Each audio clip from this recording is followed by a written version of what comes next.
Hello বন্ধুরা, good morning. সবাই কেমন আছো? আশা করছি সবাই ভালো আছো, সুস্থ আছো। আমিও মোটামুটি ভালোই আছি। আর আজকে তো সানডে, আজকে ছুটির দিন। বাড়িতে আছে রিক, নিচে পড়াতে এসছে, পড়ছে। আর আমি এখন ছাদে বসে আছি। দেখো ছাদে বসে আছি, নিচে মুড়ি খাবার তরকারি বসিয়েছি, বসিয়ে আর এখন একটু ছাদে আসলাম গাছগুলো দেখতে, আর একটু রোদে আসলাম। ঠান্ডা তো হালকা আছে, খুব বেশি নেই। তোমরা সবাই কী করছো কমেন্ট করে জানিও। চলো পরে আসছি। এই দেখো আমার গাছগুলো কত সুন্দর হয়েছে, ফুল ফুটেছে, একটা জবা ফুল, আর ওইদিকে কড়ি আছে অনেক, ওগুলো এখনো হয়নি। আর একটা গোলাপ গাছেও ফুল ফুটে আছে, একটা গোলাপ গাছে কুড়ি আছে হালকা। এরপর দেখো নিচে চলে আসলাম মুড়ি খাবার তরকারিটা নামিয়ে নিতে।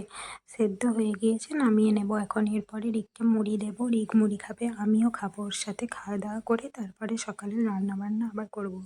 দুপুরের রান্নাবান্না যেগুলো থাকে সেগুলো করব। তারপরে দেখো রান্না কিছুটা জোগাড় করলাম, সবজি টবজি কাটলাম, কেটে নিয়ে এখন কাছাকাছি করে ছাদে মেলতে চলে এসেছি। কিছু কাছাকাছি করলাম, করে ছাদে মেলছি।